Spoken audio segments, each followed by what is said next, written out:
La fin de l'ISS, un tournant vers une ère spatiale commercialisée. L'ère de la Station spatiale internationale, ISS, touche à sa fin, avec une désorbitation prévue pour 2031.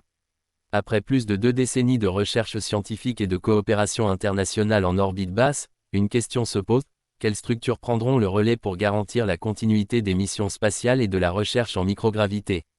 Des stations spatiales privées pour remplacer l'ISS. L'avenir de l'exploration spatiale en orbite basse semble se diriger vers une commercialisation accrue, avec plusieurs entreprises en lice pour construire des stations spatiales privées. Des sociétés comme Axiom Space, Blue Origin et Northrop Grumman travaillent actuellement sur des projets soutenus par la NASA. Axiom Space prévoit d'attacher ses modules à l'ISS dès 2025, avant de les détacher pour créer une station autonome. Blue Origin a dévoilé son projet Orbital Reef, une station qualifiée de « parc d'affaires mixte » pour les activités scientifiques, commerciales et touristiques.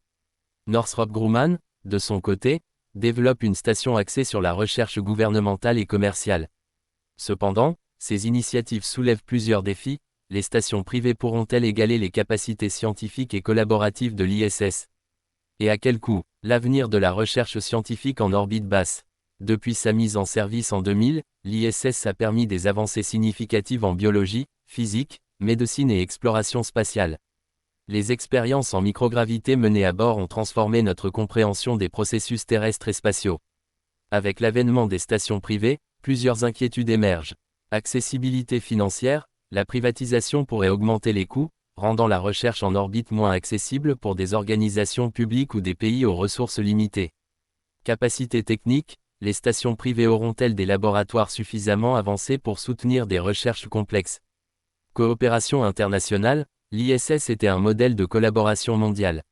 Les stations privées pourront-elles maintenir cet esprit ou privilégieront-elles les intérêts commerciaux?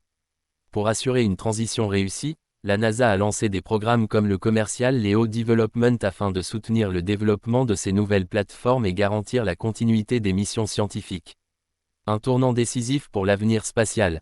La commercialisation de l'espace pourrait ouvrir de nouvelles opportunités, comme le tourisme spatial, la production industrielle en microgravité et l'innovation technologique. Toutefois, cette transition devra être soigneusement encadrée pour éviter les dérives commerciales et assurer l'équité dans l'accès à l'espace. La fin de l'ISS marque une étape historique dans l'exploration spatiale.